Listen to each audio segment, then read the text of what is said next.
The CBS Radio Mystery Theater presents... Come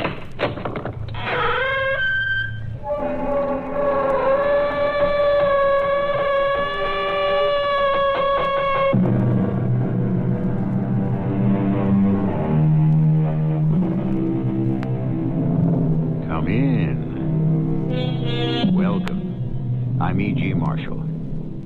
You're about to hear the true story of a heinous crime. It was committed around the turn of the century, not in our country, but on the west coast of England. Bear in mind, however, that our earliest settlers were English and brought here with them their own concepts and institutions and their own attitudes toward crime and its punishment.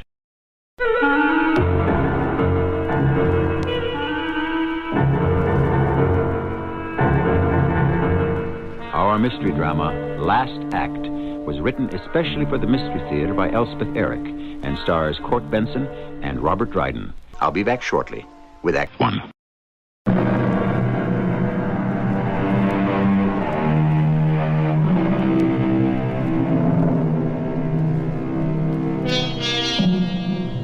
Though we intend to bring you the main events of this shocking tale as they really happened almost a century ago, we have altered the names of its principal characters. One of them a man who went on to enjoy success and celebrity, and two, a man and a woman who died. Here now is the real-life drama titled Last Act. Yes, who is it? It's I, Commissioner. Oh, come in, Miss Cudwell. Mr. McLeod, there's someone outside who wants to see you. Yes, who is it? He says he's Peter Gaunt. Peter Gaunt? You don't mean not Peter Gaunt from London? Well, that's what his card reads. Here, see for yourself, sir. Peter Gaunt, barrister at law. Great Scott! What would he be doing in Yarmouth? Well, I'm sure I don't know, sir. Well, ask him to step inside, Miss Cudwell. Don't keep him waiting. My word, Peter Gaunt. Will you kindly step inside, Mr. Gaunt, sir? Mr. McLeod will be delighted to speak with you. Thank you. Thank you very much. No interruptions, Miss Cudwell. I quite understand, sir. Well, this is an honour, sir. Take this chair, do. I wish I could offer you something more comfortable, but... This will do nicely, Commissioner. Assistant Commissioner only, in charge of criminal investigation. The Commissioner, of course, is in London. Here in Yarmouth, I'm a mere assistant. But what am I saying? You know all that, of course. And all about London, too, where you've won such wide acclaim, such distinction, such honour. Now, that's enough of that. And to think it all started here. Think of that. I think of it often. Aye, the Barton murder. The murder on the beach. Forgive my inquisitiveness, but what brings you back here to Yarmouth? Well, shall we call it return to the scene of the crime? Oh, but the Barton affair was some years past. I'm sure you've argued much grander cases since the murder on the beach. It so happens that I've just acquired for myself a motor vehicle. Ah, a gas buggy. You actually bought one of those contraptions? I did indeed. Nothing like it, McLeod. Nothing to compare with it. You don't say. So, having come into possession of my little beauty, I had a craving to try it out, to tour in it, see how it would do on a really long run. So I filled the tank to capacity and set out for Yarmouth. Not in a day. You wouldn't try to make it London to Yarmouth in one day. Oh, hardly that. I've never tried to do more than 100 kilometers in a single day. I thought, where shall I take myself in my new motor car? What better place, thought I, than Yarmouth, where everything began for me. The Barton case. You might say the Barton case launched my career. We had the devil's own time discovering the identity of the corpse, you know. I was only a lowly inspector in those days, but I really put my back into it. A certain Mrs. Redfield, one of our local landladies, had made a positive identification of the victim. Mrs. Hood, she said. Mrs. Hood had been her lodger for a week before the fatal night. Mrs. Hood. She lodged with me for an entire week. September the 15th to the 22nd. Mrs. Redfield, the Metropolitan Police can't find a trace of anyone calling herself Mrs. Hood. Oh, that's the name she gave me when she came here to board. Did she tell you anything else? Oh, in the course of a week we talked some, Inspector. She came to me on the recommendation of a young lady named Ellen Fields, who'd stopped with me previously on holiday. Ellen Fields, you say? Mm-hmm. And where was Miss Fields from? If I ever knew, I forgot. Pretty thing she was. This Mrs. Hood, she did tell you something of herself, am I right? She was a widow and still grieving for her husband. But at the same time, there was a man wildly in love with her, though she was in no state of mind to consider him because of her husband's recent demise. And did she say who the man was? Who was so wildly enamored of her? Oh, she did indeed. Her brother-in-law. Why, on her very first night in my establishment, she went out and she didn't come back till after midnight. She came in a bit tiddly, too. Woke me up to let her in. Said she'd been out with aforementioned brother-in-law. Well, I suppose he'd been trying to console her. Well, I wouldn't actually hold it against the poor thing that she was a bit in the bag. I don't suppose she told you the name of her brother-in-law or where he lived. She never did, and I never asked. All right, Mrs. Redfield. Now, I wonder if you'll show me the room where Mrs. Hood occupied the week she stayed with you. Happy to oblige, Inspector. I've left everything just as it was. I haven't touched a thing. Haven't even entered the room. Now, if you'll just follow me upstairs. In that room, Mr. Gaunt, we found our first clue. Female clothes bearing a laundry mark. I still remember the number, 599. Yes, that's it, 599. A Woolton laundry came forward to tell us that 599 was the number used to mark the garments of one Margaret Barton. Exit Mrs. Hood. Yes, but then came the second clue. A photograph of Mrs. Barton taken by a beach photographer a few days before the murder. And most important, the photograph showed the lady wearing a long gold chain with a silver watch on the end of it. But then, of course, you know all about the chain. I do indeed. But the final positive identification came when I showed the photograph to Mrs. Redfield. Oh, that's Mrs. Hood. That's her beach outfit, and that's her lovely gold chain. I'd know it anywhere. You're certain, Mrs. Redfield? Well, of course I'm certain. She was wearing that very same gold chain the night she left this house, never to return. I remember remarking on it. I said, "What a lovely gold chain, Mrs. Hood." Not Mrs. Hood, Mrs. Barton. Not Mrs. Hood? Mrs. Margaret Barton. And she had no brother-in-law. No brother-in-law? And she wasn't a widow. Not a widow? Her husband is very much alive, so far as we know. Mr. Joseph Barton. Now, we'll be picking him up shortly, I expect. The lies people tell. I swear to you, Inspector, it's downright disheartening. We didn't locate Barton till early November. Of all places in Woolton. He hadn't gone far, had he? Living in cheap lodgings. But among his few possessions was the long gold chain with a silver watch on the end of it. The gold chain was what really did him in. Don't forget the wig and the false moustache. That never amounted to much. Mrs. Barton was seen in a public house on the night she died in the company of a man with a moustache. Not necessarily a husband. But he was a cool one, that Barton. The gold chain was lying out in plain sight, though the wig and the moustache were hid away in a drawer. But he never turned a hair when we confronted him with any of them.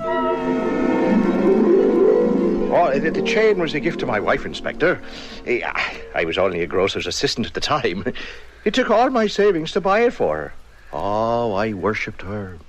She was my teacher, far above me in station, but kind, very kind. Your teacher, you say? Yes, my music teacher. I worked hard to make her proud of me. I had much talent, you see, and I doubt she ever approved my music. But she did approve me, enough so that when I asked her to be my bride, she took me. Then what? Oh, you know, decent living was hard to come by. We tried our hands at various things. You know, once I even went to South Africa to serve against the Boers. But it didn't come to anything, and I came back. How did you happen to be in possession of the gold chain, the silver watch? Oh, well, she gave them back to me. Oh, not because she was angry with me. Quite the contrary. No, because things were going badly for me, and Margaret, with her good heart, knew that I was up against it, so to speak. Though I never let on to her that I was. No. I'd too much pride for that. But somehow she divined my situation, and one night she said, "Here, Joseph, you need these more than I do." And she pressed them into my hand. But I never used them. Yes. I have a picture here. I'd like you to look at it. Oh? Oh, why, it's Margaret, isn't it? Can you make out what she's wearing around her neck? It's the chain, isn't it? That it is. Well, she was always very fond of it. Do you know when this picture was taken? No, not the foggiest. A beach photographer took it a few days before she was murdered. Oh. Well, you don't say. Well, then, I got my dates wrong, haven't I? It would seem so. No, it must have been during the summer that she offered it to me. Actually, she offered it to me many times. Oh, many times. But it must have been in September that I accepted it. Yes, I think that's how it was. I'm almost certain that's how it was. Barton, you're a liar and a scoundrel. Oh, I don't know why you say that, Inspector. I've told you everything to the best of my recollection. The picture, you said it was taken quite a time before poor Margaret was slain. A few days only. Oh, a few days, a week, a month. The heart of the matter is that it wasn't taken on the day of her death. But she wore it on that day, Barton. We have the word of her landlady, a certain Mrs. Redfield, that she was wearing it the night of September the 22nd, when she went out to meet a man. And the man, Barton, we believe to be you. Oh, no, not I, Inspector. Sir, you have my word. It was not I. Of course we knew we had him dead to rights, Mr. Gaunt. He came to trial at the Old Bailey. I know. Oh, of course you know. It was March of the following year. That's when you entered the case, undertook his defense. And what a brilliant defense it was. So many think. I'm often inclined to think so myself. You've every right to think it. All the same, they hanged him. Hanged him by the neck until dead. Aye, so they did. Poor chap. Oh, forgive me, sir, it's urgent. Yes, Miss Cudworth. Someone's been murdered, sir, on Yarmouth Beach.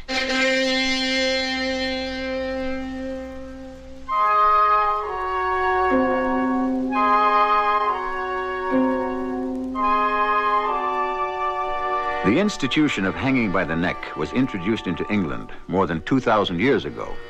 The Britons kept the custom, though by the time this particular execution took place, there was general agreement that, and here I quote, "dislocation of the neck is the ideal to be aimed at." This ideal was believed attainable by circling the hanging rope with a metal ring strategically placed behind the victim's left ear. I'll be back shortly with Act 2.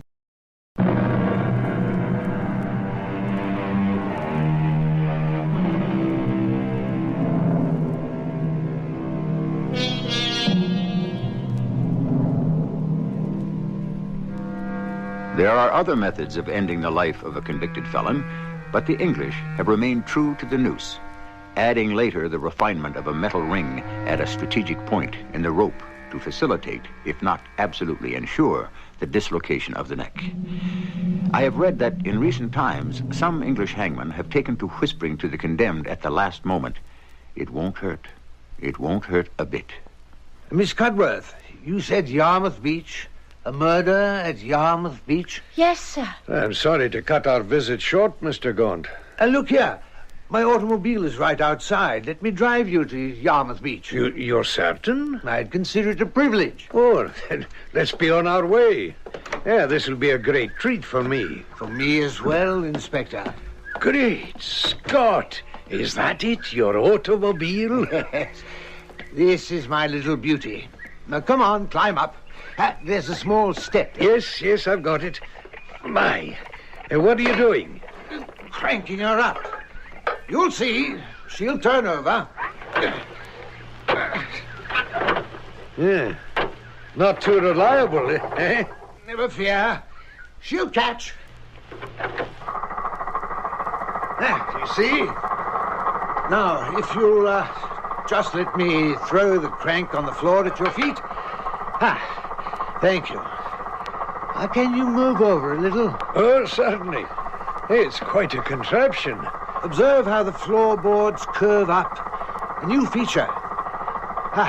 Well, are we ready? Ready, and only slightly apprehensive. My word, this is... it's exhilarating.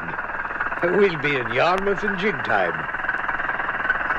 Gaunt, back at the office, you said something about Barton. I think you said poor chap. Do you mean that?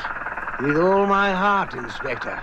But such a grisly murder, a young woman strangled. Yes. Strangled with a mohair shoelace. And the peculiar feature of her shoes. The left one on her right foot, the right shoe on her left foot. Weird. The whole picture. Most weird. But Barton himself, I did not find him weird in the least. Quite the contrary.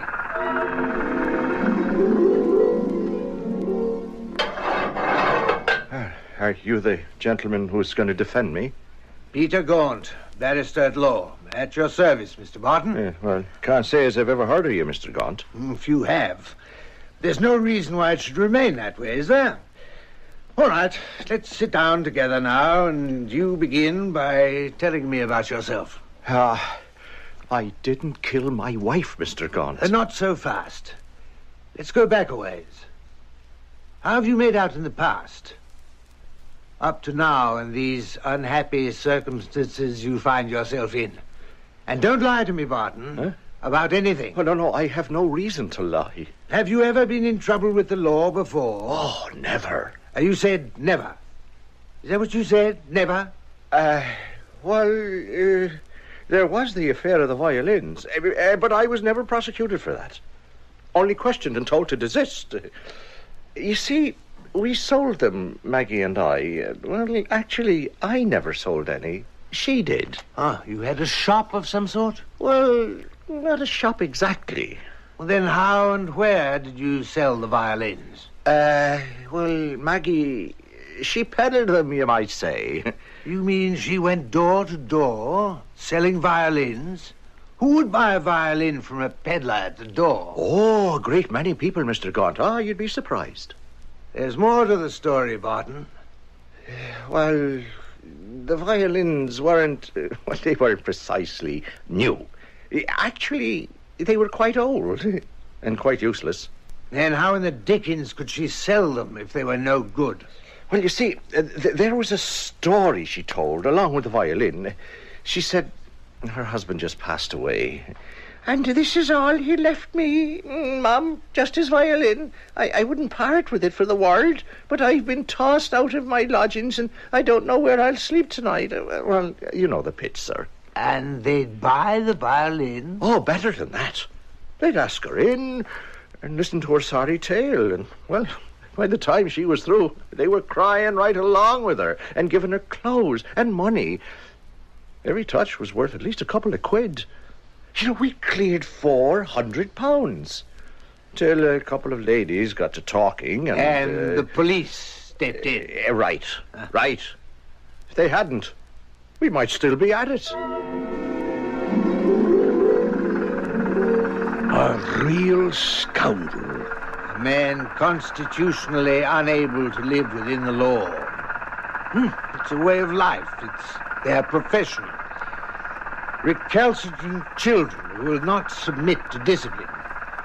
Children who find an ordered life intolerable, intolerably boring. Is that the way you think of them as children? All children are mischievous. All do things for which they're sure to be punished.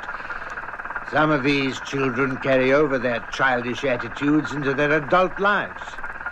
Those are our criminals. But the act of murder, that's more than a simple act of mischief, surely. And hanging, that's a bit more than a simple act of punishment. The last act, wouldn't you say? Oh, £400 we made out of that little adventure with the violins, Mr. Gaunt. It's too bad we had to give it up. Especially later, with the young one on the way. Oh? You had a child, did you, Barton? Well, it would have made her story of the violin so much more, well, poignant, if you catch my meaning. Me with a sprout on the way. Who's to tend it, Mum? Poor fatherless child. I tell you, we would have salted away a pretty penny. Still, £400, you didn't do too badly. What did you do with the money? Well, we opened up a shop. Absolutely legit. What sort of shop? We entered into the grocery business. All varieties of comestibles. And you prospered, did you? Oh, Lord, yes. And with the birth of our baby daughter, happiness was ours, Mr. Gaunt. To stain this happiness. The shop burnt down. Burned down, did it? To the ground. And everything in it. How precisely did that come about? Well, heaven only knows. And heaven's not letting on. Pure accident. Must have been, because Maggie and I and the little girl were on vacation in Ireland at the time. You can prove that, can you? Or do you expect me to take your word for it? Well, the insurance company did. Paid up, did they? Oh, every farthing. Ah. Now, after the fire, and after the insurance was so promptly paid, what did you and your wife do then? Why, we opened another shop. Of the same sort? Most certainly. Our credit was good all over, and before long we were in business as before. Only this time... Yes? This time? What happened this time? Well, this time we seem to have lost the hang of it somehow. Lost the hang of it? Huh? But you'd already run such a shop. You'd been successful at it. Well, let's say that it didn't feel right. Not anymore. Just how didn't it feel right? Well, we didn't take to it. Not like before. Why not? I don't know, Mr. Gaunt. I just don't know. Would you like me to tell you? Why, if you think you know. There wasn't enough excitement in it for you. You really think that's why? The day-to-day life of an honest worker tends to lack adventure. You know, you could be right. After a time, the whole thing got to be a crashing bore. I couldn't go on with it. So what did you do? I went to South Africa. South Africa? Mm-hmm. Why South Africa? Well, there was a war going on there. Yeah, the Boers, you know. You left your wife to tend the store? Well, no. You see, there was no store by then. No store? What had become of it? We sold the stock. There was nothing in it. And what about your creditors? Well, I'm afraid they were left holding the sack. That's why South Africa seemed such a splendid place to go, eh? Well, yes, that's why. Barton, I have to admire you. How's that? There's a certain deftness in the way you do things. Sir? Cleverness. Ingenuity. Well, I certainly appreciate that, Mr. Gaunt. I think you're worthless. You have no sense of morality whatsoever. But upon my word, in your own shiftless way, you haven't been stupid. Well, I've always managed one way or the other. Yes, by George, you have. Then why, I ask myself, would you assault your own wife on a public beach, strangle her with a mohair shoelace, and put her shoes on backwards? The right on the left foot, the left on the right. Why in the name of heaven would you do that? Oh, I wouldn't. I couldn't. It's all a terrible mistake. Maybe more terrible than you think now. What will they do to me, Mr. Gaunt? They may very well hang you. Hang me? It's a sobering thought, Barton, isn't it? Well, so let us concentrate on the evidence, you and I. For I promise you that the prosecutor will give it his undivided attention. And so will the Lord Chief Justice. Well, whatever you say, Mr. Gaunt. Now, first, we have the gold chain and silver watch found in your room. Yes, she gave them to me. And the wig, their false moustache, also found in your room. But I can explain that. Your wife was seen in a public house in the company of a man with a large moustache on the night she died. Well, there are plenty of men with large moustaches. The landlord of the distillery pub is ready to swear that you and your wife drank there till closing time that fatal Saturday night. Well, the chain, the watch, yes, I had them. I was in the pub with Maggie, yes. I walked to the beach with her, yes. I went to London the morning after, yes. But what does it all signify? What does it mean? Did I kill my wife? Strangle her on the beach?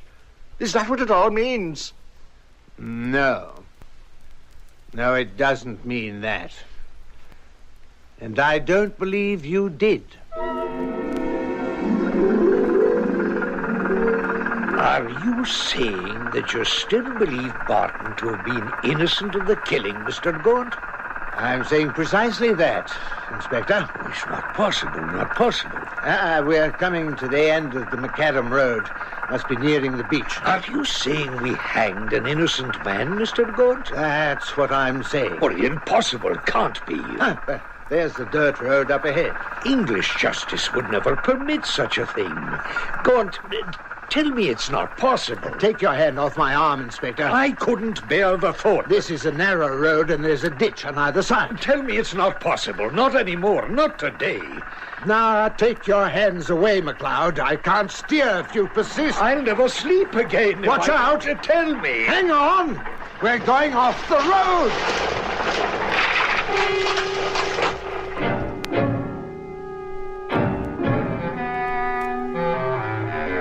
If you are interested in the subject of capital punishment, as many are these days, you might read an essay by Cesare Beccaria on crimes and punishments, written in 1764. His view was that the death penalty is more likely to inspire violence than to prevent it. The pros and cons of his thesis continue to this very day. I'll be back shortly with Act 3.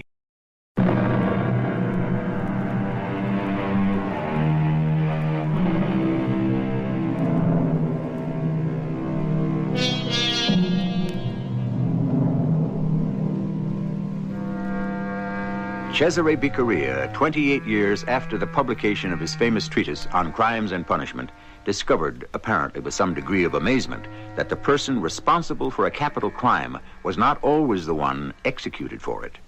He incorporated his finding in another essay he called The Right Man. Now, listen for the conclusion of Last Act. I am sorry, Mr. Gaunt. Terribly sorry. All my fortune went off the road. I'm so sorry. Are you all right, Inspector? Yes, all right. Are you? Perfectly. We could have turned completely over. Yes, but we didn't. We simply went into a ditch. Oh, it's all my fault, all my fault. I'm so sorry. Enough of that now. Let's get my gas buggy back on the road. Right you are. Oh, I do hope it's not injured. Well, we'll soon find out. Now, if you'll put your shoulder to the fender on that side, I'll take the other so I can steer. Right you are. Oh, I feel dreadfully about this. Are you set for the big push? I believe so, yes. All right. When I say push, put your back into it. Right. Ready? Push!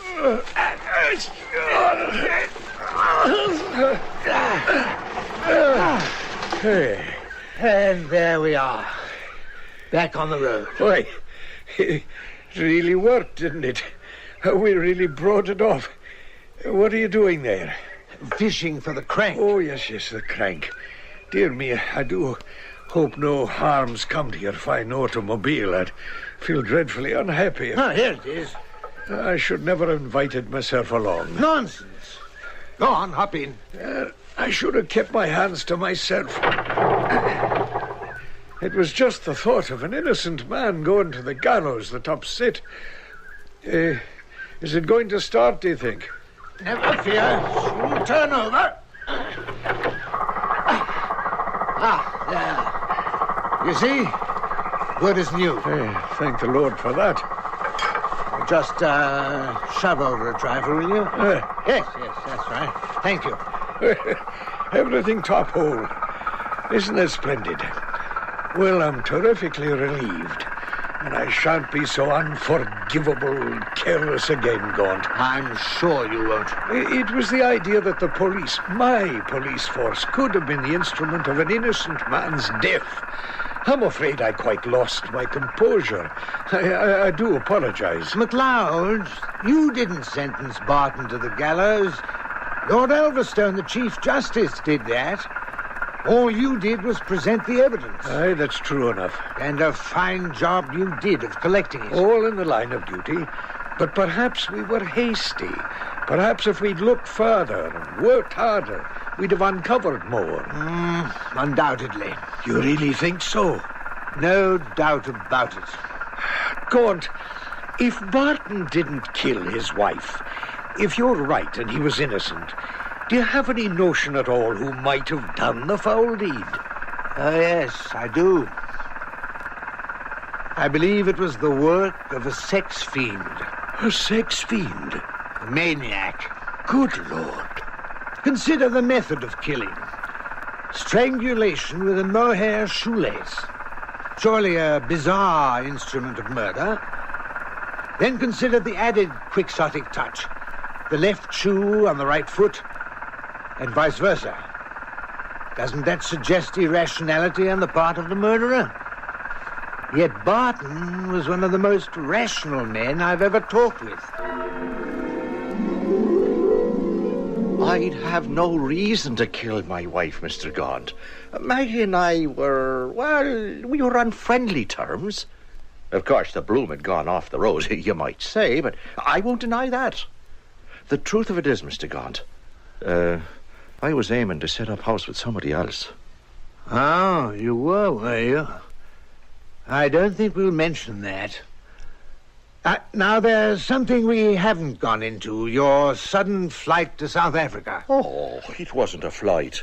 It just seemed prudent to get out of the country because my creditors were making it hot for me. Mm-hmm. And what did you do in South Africa in the way of making a living? Oh, this and that, any piece of work I could pick up, Was spying for the Boers, one of those pieces of work? Oh, you know about that, do you? I know you were sent back here because they suspected you of spying for the Afrikaners. Oh, there was never much to that. How much? Well, you see, when I thought I had a bit of information that might be useful, I turned it over. You see, half the things I told them weren't true. At least I didn't know them to be true. I concocted them out of my head. Well, I had to tell them something, didn't I? Or they'd think me no good. You must have been very convincing. Oh, I was, Mr. Gaunt, I was. When I put my mind to it, I can be very convincing indeed. Yes, so I've observed. But you were recalled to England. Yes. And can you credit it? I got me a job at the Arsenal. Well, that's ridiculous. Didn't they know? They didn't really know anything. See, I was only suspected. And those people, well, they suspect everyone. Yes, with some reason in your case. Well, yes, some. Not much, but some. You were dismissed from the Arsenal, I understand. Yes, I don't know why that happened. They never told me. For spying, I believe it was. Yes. And when they discharged me, you see, that's when I went out and bought the wig and the moustache. What a silly thing to do. Why did you do it? Well, I'm a romantic man at heart, Mr. Gaunt. And I had a romantic idea that if I were to be a spy, I would do it in the romantic manner. I would invent disguises and develop accents and invent backgrounds. See, one doesn't become a really good spy with those methods. I wouldn't know, never having had the remotest desire to be a spy. Well, neither had I, strictly speaking. I was simply presented with the opportunity. You see, you have to be in a position to be of value to someone. And when that someone approaches you with a little proposition, well, you accept. Or reject. Well, yes, in my case, I accepted.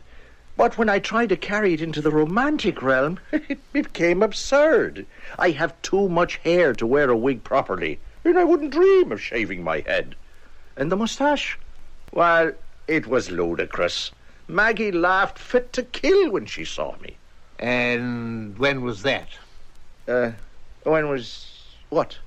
That she saw you and your moustache and laughed. Why, it was, It was the night of September the 22nd, wasn't it? Oh, yeah, thereabouts. Not thereabouts, Mr. Barton. The very night.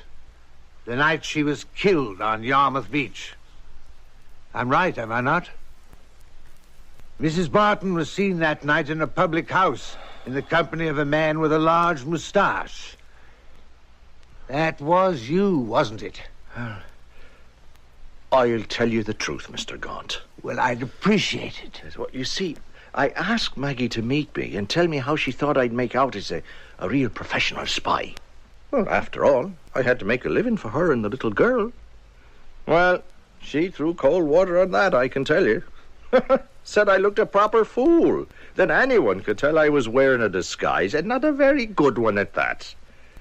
She hurt my feelings, actually. But I set great store by her opinion. I always have. So I went to the gents' washroom, took it off. Then what? What did you do then? Well, we left that public house, and we went to another. The distillery pub in Yarmouth. Yes, that's the one. Yeah, you know about that. The landlord at the distillery says that you and Mrs. Barton stayed there drinking until closing time. I believe we did. Yes, I believe we did.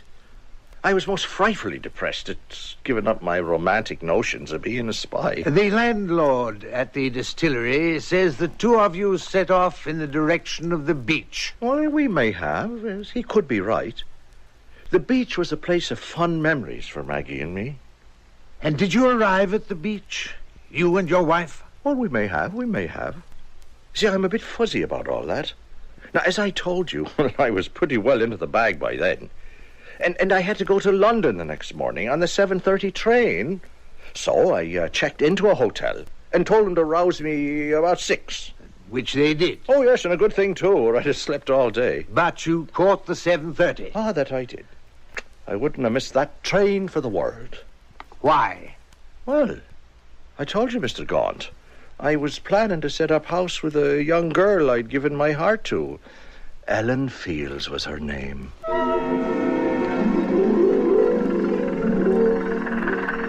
Ellen Fields. The girl Mrs. Redfield said had recommended her place to Margaret Barton. They were friends, I believe, Inspector. Good friends. One might even say close friends. He was planning on moving in with his wife's good close friend? Why, the man was a libertine. That he was, Inspector. He was a thoroughgoing rogue, a rascal, a knave. But in my not very humble opinion, no murderer. With the evidence, you have to go by the evidence. I suppose so. Though I'm more inclined to go by my instincts. Perhaps like Barton, I am too romantic. But Barton was too clever, too sly, too sensible to commit such a clumsy murder. There's the end of the road and the beach beyond. Aye, and there's Officer Capehart, one of our new young bright ones. You see, MacLeod, Barton did everything for very practical reasons. Convenience and money. Never for passion, revenge, or lust for power. Commissioner! Officer Capehart. May I present you to Mr. Peter Gaunt from London? Mr. Gaunt, sir, I'm honoured. Delighted to make your acquaintance. Now, what do we have here, Capehart? Well, a young woman, sir, strangled. What, here on the beach? That's right, sir, strangled with a shoelace. A mohair shoelace, sir. Did you say a mohair shoelace? Yes, sir. Strange sort of weapon, wouldn't you say? Strange. Yes. Yes, sir, another odd feature. Shoes. What about her shoes? Well, the left one's on her right foot, and the right one's on her left. Good Lord. Steady, MacLeod. You were right about Barton. You were right, Gaunt. This is the same crime, the same method, the same instrument, the same perverse peculiarity. Merciful heaven, we sent an innocent man to the gallows. Well, you didn't do it. Well, who did? Who did this monstrous thing? Men. Mere mortals who took too much upon themselves.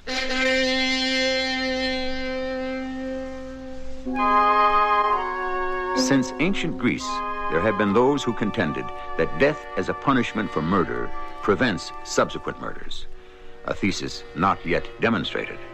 More recently, others have argued that the possibility of human error is reason enough for doing away with capital punishment. And still, the debate goes on. I'll be back shortly.